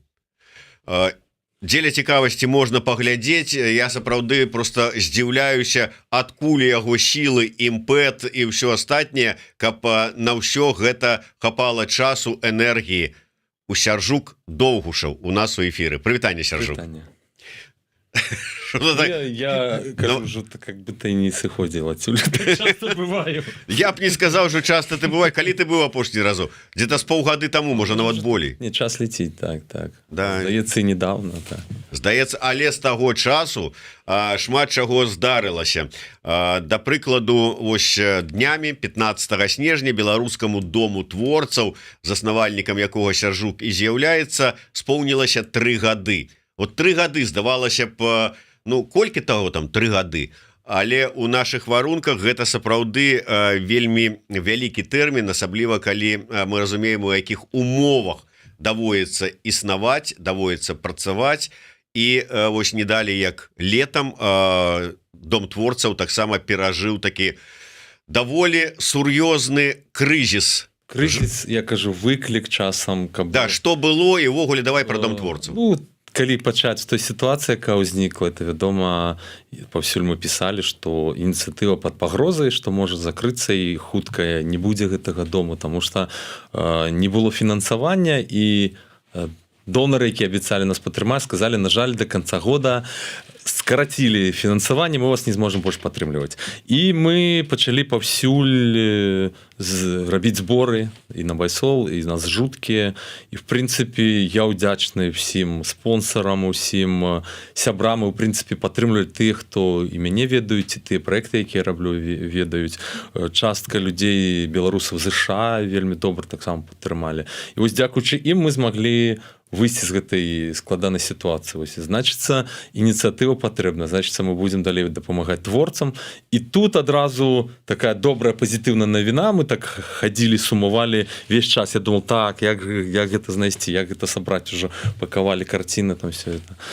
І адна з заявак перамагла. Мы пісалі вельмі шмат заявак камандай, і вось все не атрымоўваецца. Тут і няма і фінансавання, і гранты ніякія не падтрымліваюць, нічога не падтрымліваюць. Можна было сысці там унутраную такую эміграцыю сумную і пачаць казаць, якія нешчасныя, і все так дрэнна. Але ну, не спыняліся, пісалі. Вось нас падтрымал German Marshall Foundation. Мы выйгралі адзін праект і якраз таки запусцілі зноў для творцаў стыпендыі. Это ўпершыню у нас такая тэма стыпендыі для творцаў, а таксама новая рэзідэнцыя у нас плануецца мастацкая. Ну вось давай, дарэчы, я не ведаю, наколькі ты зараз са сваімі паездкамі, гастролямі сачыў за чарговымі бульбасрачамі ў сацыяльных сетках, але вот самы свежы, так бы мовіць, ён акурат такіх грашэй і тычыўся. Ну я думаю, застаў. Не мог не застаць. Не памятаю. Ну вот зараз, вот он яшчэ і па сёння працягваецца, бо у Брусэлі была чарговая там сустрэча, агучана была, што на наступны год выдаецца 30 мільёнаў там еўра ці долараў дэмакратычным на усім беларускаму грамадству. І тут прыгадалі, што тут же ж за усе там 4 гады ці колькі з 20-го года 140 мільёнаў, а куды яны пайшлі, а хто іх дзяліў, а дзе там хто якія кватэры сабе за гэтыя грошы накупляў, і часы ў франака, і гэтак далей. Калі вось сам у такой сітуацыі, калі не ведаеш, дзе знайсці грошы, каб утрымліваць праект, не сябе, праект, які на карысць іншых людзей, не ўзнікае думка, а дзе гэтыя деньги, которые тут нібыта на падтрымку отдаюцца? Ну, я думаю, кожная арганізацыя мусіць даць адказ. Так, вось, напрыклад, і мы самі, як цяпер уже фундацыя, атрымоўваем падтрымку ці нейкі грант. Я ўжо збіраю нават не памятаю, уже больш за 20 крауфандингаў, якія арганізоўваў. Это і выданне кніг, і там арганізацыя фестывалю, що в Беларусі это все рабілася, щоб такая была платформа Улей. Тут актыўна таксама і з жуткай Фейсбук вельмі шмат. Тут все спевнікі, напрыклад, якія выходзілі, заўсёды гэта грошы людзей, якія данацілі. І ў прынцыпе заўсёды перед імі трэба чытацца. Вось выходзіць кніжка, і трэба напісаць всім, трэба напісаць, вось эта сума пайшла на друк, гэта на дызайн, гэта на гэта. Вось. І, напрыклад, людзі, якія данацілі, атрымоўваюць таксама за гэту ўзнагароду. Зараз сітуацыя ў грамадстве так, людзі ўжо часам не хочуць данаціць, не хочуць нешта там ахвяраваць грошы, вот падтрымка, дзе? А дакладна эта падтрымка пойдзе тым людзям і так далей. Таму вельмі, мне здаецца, у гэтай сітуацыі, каб не ўзнікала нейкіх спрэчак, а яны будуць, і будуць узнікаць розныя боты, нейкія завіснікі, там такога. Кожны раз будуць казаць, вось это грантасосы ці грантапілы, а вось гэтыя сабе кватэры там набылі, а там, как там, можа быць, кажуць, там Сяржук у Амерыку паехаў на гранты. А я еду в Амерыку уже который раз, тому что там арганізуюцца мае канцэрты. Вось, напрыклад, Асацыяцыя беларусаў Амерыкі дапамагае, і розныя беларусы суполкі дапамагаюць, каб там адбыўся тур і так далей.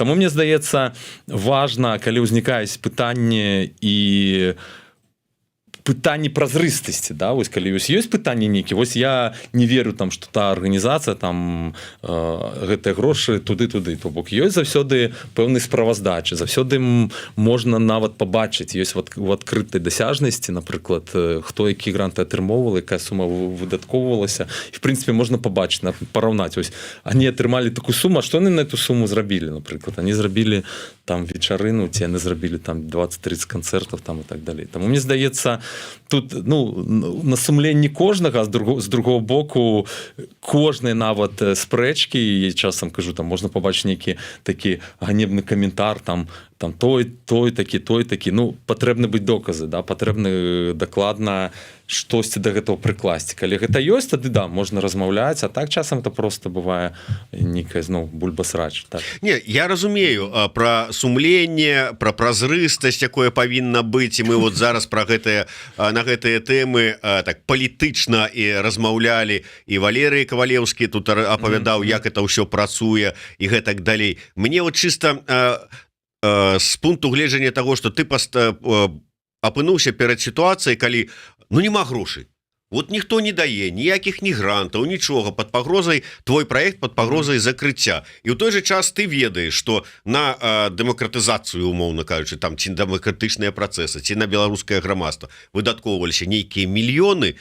Ты сядзіш і думаеш, дык што за фігня такая? Дзе гэтыя мільёны, і ўжо не пра мільёны справа, а пра нейкіх там пару тысяч долараў, каб можна было захаваць свой праект. Я часам сумую з той нагоды, што сапраўды на культуру выдзяляецца зусім кроплі. Вось параўнанне на іншыя дзейнасці, там на палітычную дзейнасць, а на культуру заўсёды, нават калі пішаш праекты, не, культура гэта такая, это ўжо ваша справа, то есть вы там беларусы хочаце захаваць, захоўваеце. Таму я часам просто, каб не сябе там не так не засмучаць, там не абвінавачваць іншых, я просто раблю справу, я пачынаю працаваць з людзьмі, напрыклад, і агулам каманда Доўн творцаў спрабую працаваць не толькі вось напісаннямі заявак і чаканнем таго, што хтосьці нас падтрымае, чарговую заявку, мы нейкім чынам прабудзем. Але гэта і праца з пэўнымі людзьмі. Сапраўды збіраецца колькасць людзей, донараў і проста спонсараў, проста сяброў, якія падтрымліваюць часам данацяць, часам набываюць штосьці. І я хацеў бы, каб беларусы разумелі, што в прынцыпе культуру тую ж мы самі ствараем, мы разам сваім грамадствам, і в эміграцыі асабліва мы самі мусім падтрымліваць, мы самі можам яе падтрымаць і не казаць, што у нас там дрэннае, там то, гэта, менавіта набываючы бачачы карціны, набываючы квіток на канцэрт і так далей. То есть гэта дапаможа яшчэ узмацніць нашу культуру в этом плане. Таму я кажу, што можна, ну, часу на тое, каб зараз высвятляць, хто што забраў, сколькі зарабіў, колькі сабе ўзяў і так далей, ну просто нема часу і жадання. Мне пазіцыя такая, трэба працаваць, трэба рабіць.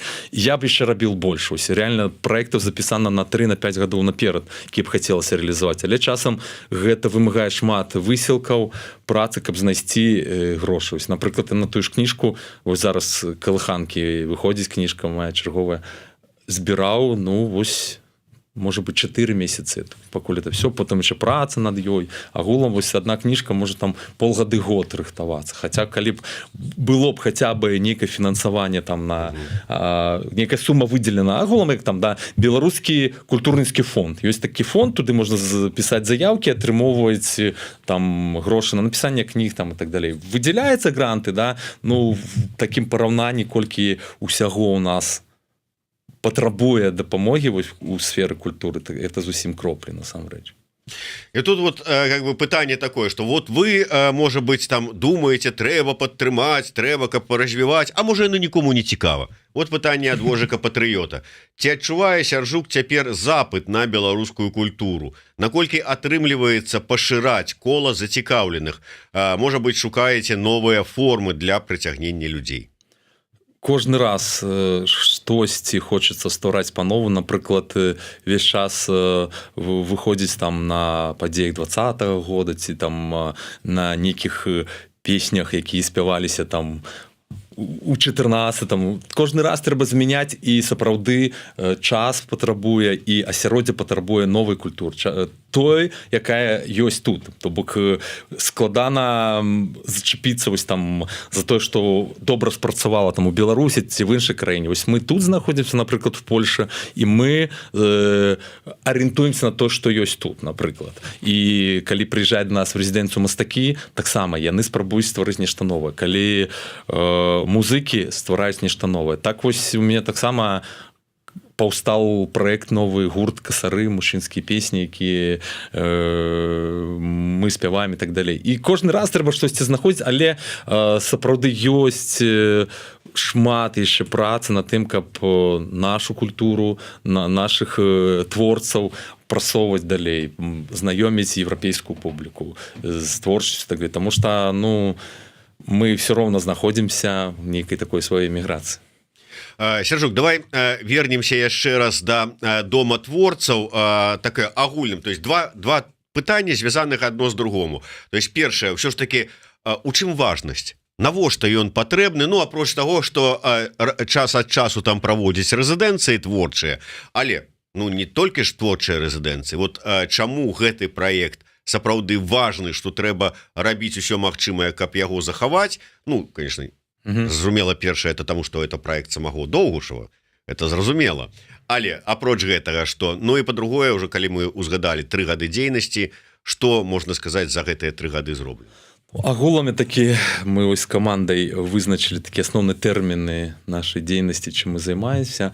Мы рэабілітуем, падтрымліваем, развіваем і ствараем новую беларускую культуру. І я думаю, больш акцэнтуем зараз на тым, што сапраўды вось у гэтых умовах частка творцаў, які эмігравалі, ці які не могуць стварыць нешта ў Беларусі, яны прыязджаюць у нашы рэзідэнцыі ці проста пабыць у доме, каб рэалізаваць свой праект, яны могуць стварыць нешта новае. Вось тут зараз цяпер яны ствараюць новае.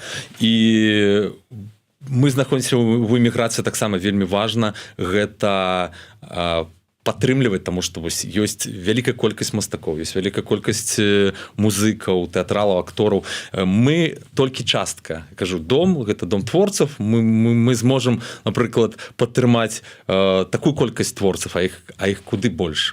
Але вось ужо складаецца такое асяроддзе, і пра нас ужо ведаюць, і частка людзей, якія, дзякуючы рэзідэнцыям, вельмі так сапраўды цешыць тое, што вось сустракаемся ж з тымі, хто былі на рэзідэнцыі, кажуць, дзякуючы вашай рэзідэнцыі, напрыклад, мы знайшлі працу, мы змаглі рэалізаваць такія-то задумы, намаляваць такія карціны, а хтосьці пашоў вучыцца, а хтосьці знайшоў сваю майстэрню, а хтосьці пачаў працаваць у тэатры. То есть гэта стала прыступачкай. Вось я кажу, в свае часы я ўсяго не ведаю, я не магу сачыць, але вось спеўны сход, калі ініцыятыва паўстала як просто жаданне паспяваць всім разам. Потым это ператварылася ўжо ініцыятыву, каб людзі вучылі сваю гісторыю песен, да, вось і тэмы песен, якія беларусы, якая спеўная нацыя, там з'явіліся розныя тэмы спеўных сходаў, там і агінскую, манюшкі, гімны БНР спявалі і так далей. Вось. І потым праз толькі гады я бачу, што дзякуючы гэтым спеўным сходам стала больш спяваючых людзей, стала больш тых людзей, які пачалі гэтым займацца, больш цікавіцца беларускім всім, тыя, хто стварылі свае гурты, тыя, хто пачалі спяваць нейкія іншыя гурты, ці займацца сур'ёзна гэтым. Таму, мне здаецца, Дом творцаў таксама як такі падмурак на пачатку, асабліва для тых, хто толькі прыехаў. І я вось кажу, вось большасць тых людзей, які прыехалі на рэзідэнцыі, для кагосьці это была такая першая творчая спроба вось пачаць штосьці не ў Беларусі. Вось яны пачалі, і зараз ёсць добрыя прыклады, калі яны ўжо далей ідуць, штосьці робяць. Дарэчы, Сяржук, мы з табой таксама не адзін раз гаварылі пра тое, што трэба безумоўна захоўваць, развіваць сваё, але у той жа час, ну, неяк так еўрапейскія, ці там, ну, вот калі мы кажам, што мы у дадзеным выпадку знаходзімся ў Польшы, можа быць, польскія такія тэндэнцыі, якія ёсць у мастацтве, у творчасці, таксама, ну, как бы арыентавацца і на мясцовых людзей, то есть неяк, можа быць, сплаў такі рабіць, культур. Ці атрымліваецца з дапамогай рэзідэнцыі? У вас гэта ўсё ж такі захаванне сябе ў сваёй беларускай бурбалцы, ці ўжо ўсё ж такі магчымасць шырэй паглядзець і пайсці неяк глыбей вакол у еўрапейскую такую супольнасць? Мабыць, толькі перша наша рэзідэнцыя музычная была, дзе все выкладчыкі, дзе вся праграма была для беларусаў, зроблена беларусамі з удзелам толькі беларусаў. І вось менавіта тады ўзнікла пытанне, а мы б хацелі больш там зразумець, што адбываецца там у польскім грамадстве, а больш з польскімі прафесарамі там пазнаёміцца. Ну, пайшлі запыты, мы пачалі развіваць. І на сёння вось апошняя 8-я рэзідэнцыя, якая адбылася, ну, там, можна казаць, амаль што ўсё было накіравана на такую і культурніцкую інтэграцыю, калі заняткі адбываліся в акадэміі мастацтваў, калі беларускія мастакі прыходзілі ў госці да польскіх мастакоў, бачылі, в якіх умовах яны жывуць. Нават у кватэру запрашалі пабачыць, як жывуць ось мастакі польскія, там майстар-класы, як там по японскому жывапісу, там розныя накірункі і з удзелам выкладчыкаў менавіта замежных. Плюс знаёмства і са студэнтамі тымі ж. І вось кажу, наведвання устаноў розных, адукацыйных, дзе працуюць мясцовыя, размаўляюць па-свойму. Заўсёды вядома, што большасць не разумелі польскі, былі перакладчык у нас. Але для них это было вельмі важна. І калі б, напрыклад, они прыехалі, мы все варылись у сваім, то б это было б, ну, не так карысна, не так каштоўна, а важна вось менавіта вывесці далей. Так выходзіць, што з'яўляецца новыя сувязі. Тыя ж палякі вось на такой выніковай выставе пабачылі карціны, пазнаёміліся, паразмаўлялі з аўтарамі і так далей. Вось так завязваецца гэта сувязь. Хацелася б больш. Хацелася б, канешне, яшчэ шырэй выходзіць, але кажу, што часам прыходзіцца вось беларусам дбаць пра беларуска самім. І вось праз гэты камень біцца, каб прайсці далей. І у планах, вядома, выйсці на рэзідэнцыі такія міжнародныя, каб не толькі вось, можна казаць, зараз такая польска-беларуская была рэзідэнцыя. Хочацца зрабіць яшчэ там, напрыклад, польска-італьянска, каб пазнаёмілись з дзеячамі Італіі. Вот было б вельмі класна. Ну, кажу, сітуацыя зараз не ў наш бок з-за гэтай всёй палітычнай, што былі выпадкі нават, да, што аднойчы мы рабілі выставу, і што калі даведаліся, што гэта беларускія мастакі, што Беларусь пад санкцыямі, што зверху сказалі, трэба эту выставу адмяніць, зняць і ўсё. Але потым паразмаўлялі, што тут все нармальныя беларусы. Вось. І кожны раз гэта праз нейкі выпрабаванні, кожны раз даводзіць па-новаму, што беларусы гэта не раўно Лукашенко. і агулам што гэта не та ж прынятая Беларусь пад інтэграцыі з Россией, то што там тое што падтрымлівае вайну, так што у них Беларусь равно Россия, это забаронена просто мець з імі любыя стасункі і так далей.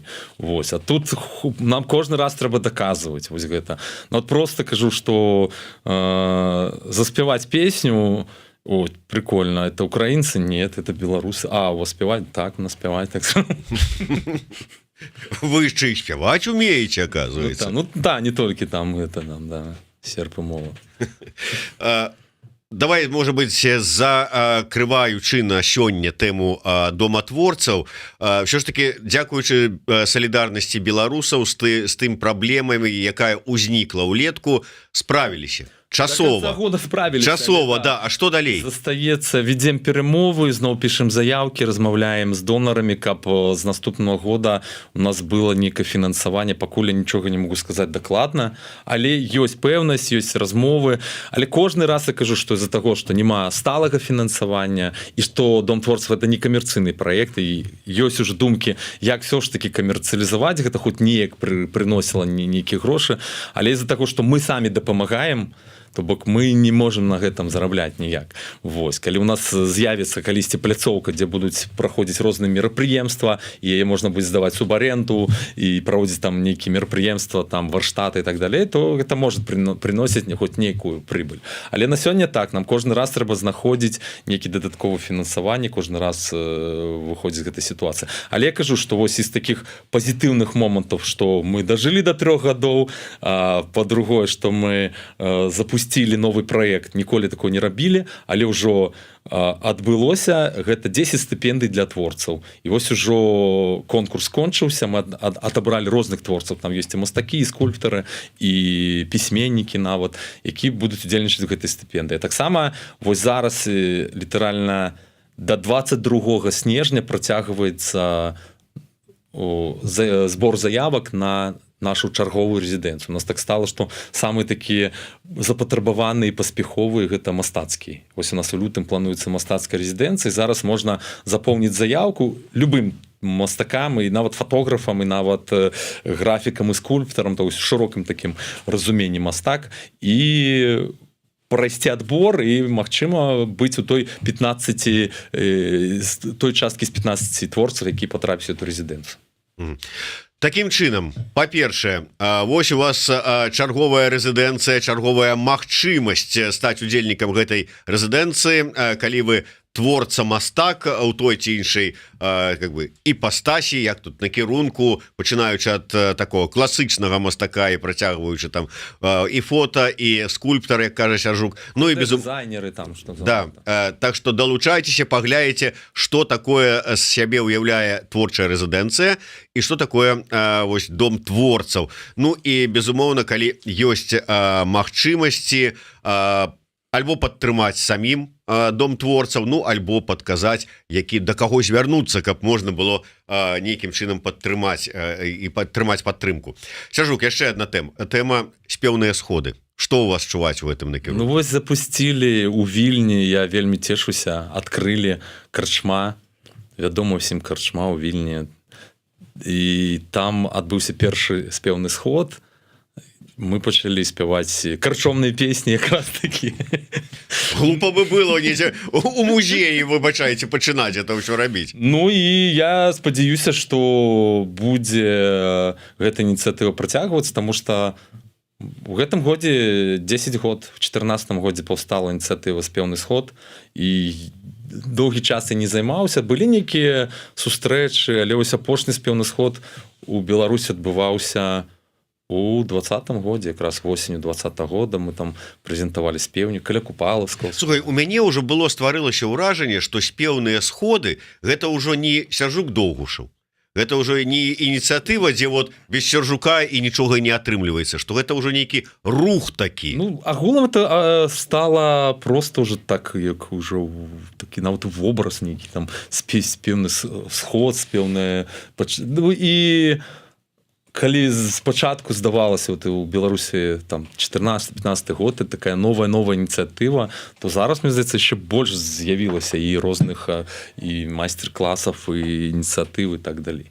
Вось. Але вяртаючыся да таго спеўнага схода, які паўстаў у Беларусі, які разросся там быў у іншых гарадах, там у нас была школа нават лідараў спеўных сходаў, і спеўны сход адбываліся ў Берасці, у Віцебску, у Вілейцы нават, у Бабруйску, і вельмі шмат тэм распрацаваных. Вось можна всім зайсці, зноў аднавілі мы сайт, он называецца спевы.орг, то есть было раней спевы.бай, а теперь просто спевы.орг, и знайсці... Калі ласачка, спасылачка зараз будзе тут. Так, и там можно знайсці, па-перша, песни. Вот просто хочу попеть песню, там просто вести в пошуке песня такая. Так само темы песни, например, песни застольные, песни дзіцячыя, то все присвечено песнях. Вот сайт и называется спевы.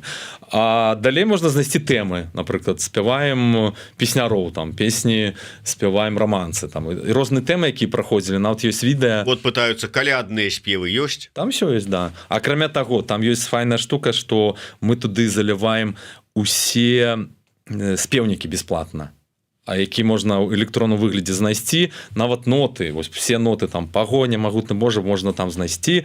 І таксама калі хто карыстаецца цим сайтам, каму гэта вельмі патрэбна, я таксама заклікаю, там есть кнопочка падтрымаць, таму што гэта все на ініцыятыве такой волонтёрскай, то есть просто для людзей выкладаем і песні і розныя тэмы, то бок там можна цікавага пазнаходзіць. Ну вось ёсць уже спасылачка тут у нас у каментатарскай спевы.орг, заходзьце, пампуйце песні з нотамі, развучвайце, спявайце, падтрымлівайце таксама гэтую ініцыятыву, калі ласка. Ну і Сяржук, добра, вот пачалі, аднавілі, адрадзілі, любое слово падбірайце, карацей кажучы, адкарчомілі ў карчме.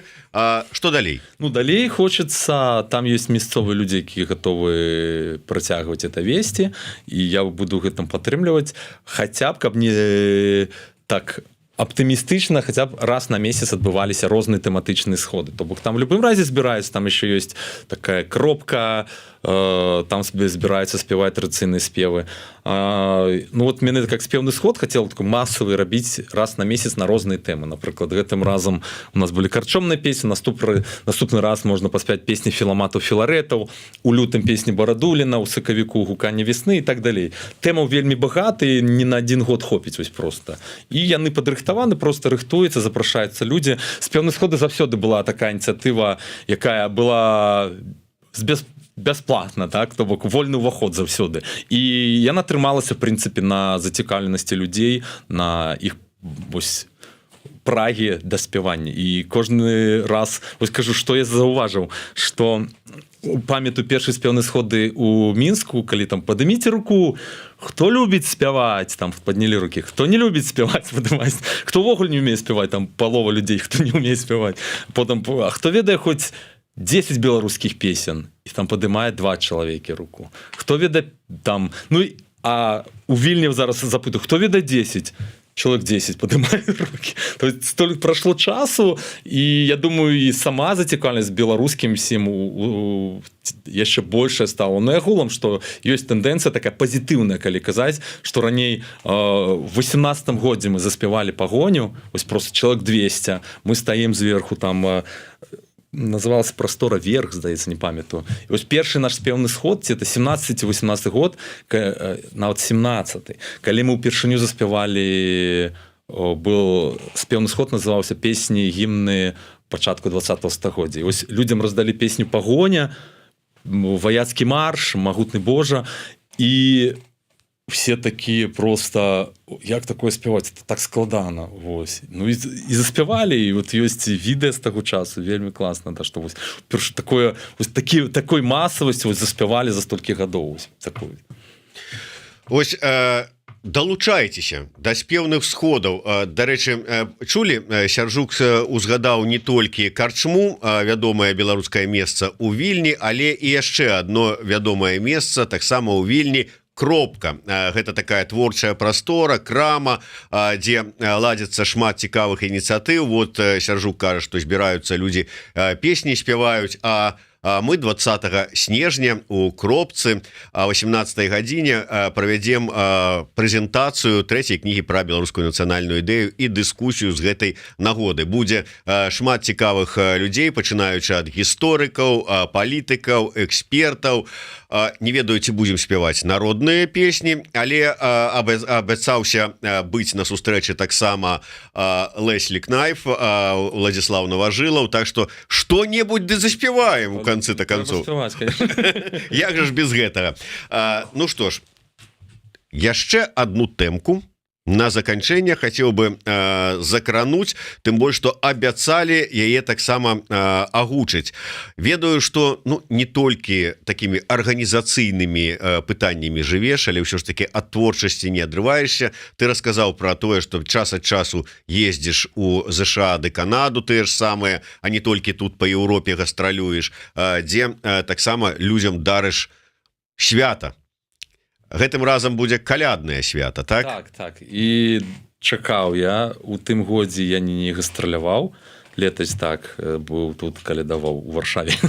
А вось зараз, адпраўляюся ў еўрапейскі тур, а потым у ЗША. У ЗША вельмі шмат гарадоў. Давай пачнем з самага пачатку. Сяржук Доўгушаў сумесна з асацыяцыяй беларусаў у Амерыцы ладзяць калядны тур. Калі пачынаецца, што закранае, што ўваходзіць у праграму? Зрабіў што-нибудь адмысловае? Ці ўжо знаеш? Кожны раз раблю штосьці новае, і у гэтым разе, напрыклад, у ЗША дадаюцца новыя гарады, там і Тампа будзе, і Паўночная Караліна, а будуць і такія гарады, дзе часам бывае, нават штаты, гэта вось Каліфорнія, гэта Міннесота, які я люблю, езжу часам.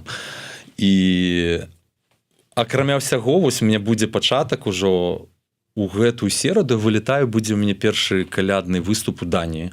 Потым будзе Прыбалтыка, гэта Вільня, Таллін і Ріга, а потым вось ужо з 3-го лечу ў ЗША, першы мой выступ 4 студзеня будзе ў Нью-Йорку. Такая калядная ялінка, дзе я пачну вось амерыканскі свой тур. Што новага? Новага багата. Па-першае, я замовіў, і вось заўтра еду на Падляшша забіраць зорку, калядную зорку, якую зрабіў мне тутэйшы дядзечка, вось на Падляшшы. Это такая зорка будзе просто па ўсіх канонах калядных. Потым мне зрабіла Екатерина Евдокимова файныя маскі, такі і каза. Дарэчы, будзе фішка, што ў гэтым годзе будзе не каза, а казёл.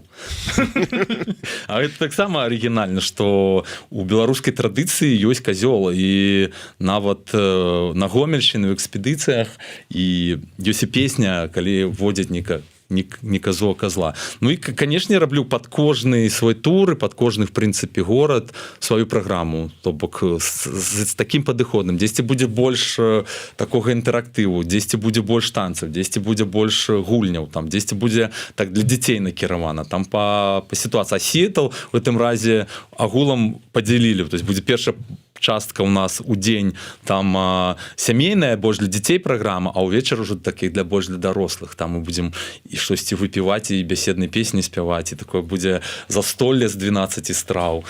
Так што, як мае быць. Таму вось чакаю, каб адчуць гэты цуд калядаў, таму што часам, калі вакол не знаходзішся, дзесьці хочацца пабачыць больш традыцыйных калядаў, прыходзіцца самому ствараць. Вось. Ну, а што зробіш? Конечно, сам не створыш, нічога само не створыцца. Дарэчы, я вот адкрыў, но нешта у меня тут не до конца открывается. Так, гэта мы закроем, Карацей кажучы, ну, не буду показывать. Ёсць спасылачка як у нас тут у каментатарскай, так і на старонцы Еўрарадыё у анонсе. 4.01 Нью-Йорк, 5.01 Эден Прайер. Это Міннесота, так. Это Міннесота. Дарэчы, вот першы раз чую такі горад, неяк не завітавалі туды. Ну, 11 Сіэтл. Сіэтл, мае вітанні, шыкоўны горад. Сан-Хосе, Шарлот, Х'юстон, Остин, Тампа. Ну, выдатны маршрут. Я думаю, што чым адметны гэта яшчэ маршрут? Ну тут правда, калі тваім планам будзе ну, как бы адпавядаць, там могуць далучацца яшчэ гарады. Ну я уже, мабыць, не паспею гэтым разам, то бок это уже так ужо пад ключ все зроблена, что складана будзе, але ну можа быць Ну і так цэлы месяц амаль што 20 дзён сканчаецца, то бок я уже зараз прымаю замовы на купальле. Бачыце, паспел на каляды, можна на купальле. хто не паспеў на каляды, замаўляйце тур Сяржука, канцэрт на купалле, і раю, дарэчы, не адкладаць там дзе-небудзь на травень там вот гэтую всю думку і ўзгадненне, але перабіць зараз, бо атрымаецца вот як шмат з кім з ЗША, бо просто не паспелі упісацца ў гэты вельмі шчыльны графік 20 дзён, і Сяржук вяртаецца. Ну што ж, дзякуй вялікі, Сяржук. Дарэчы, якая роля ва ўсім гэтым Асацыяцыя беларусаў у Амерыцы? Ну, па-першае, сябрум, я сябра Асацыяцыі беларусаў Амерыкі. 2 это інфапатрымка і арганізацыйная падтрымка. Вось. І сустрэнемся з Надзеяй Нортан у Каліфорніі, так.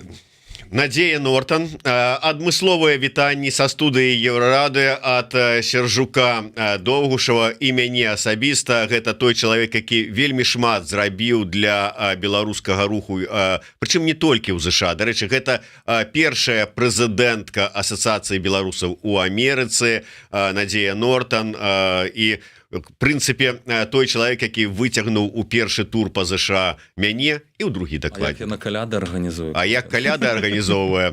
Увогуле, прывітанне ўсім беларусам ва ўсім свеце. Дзякуем Сяржуком. Слухайце, глядзіце, спявайце, подписывайтеся. Жыве Беларусь. Жыве вечна.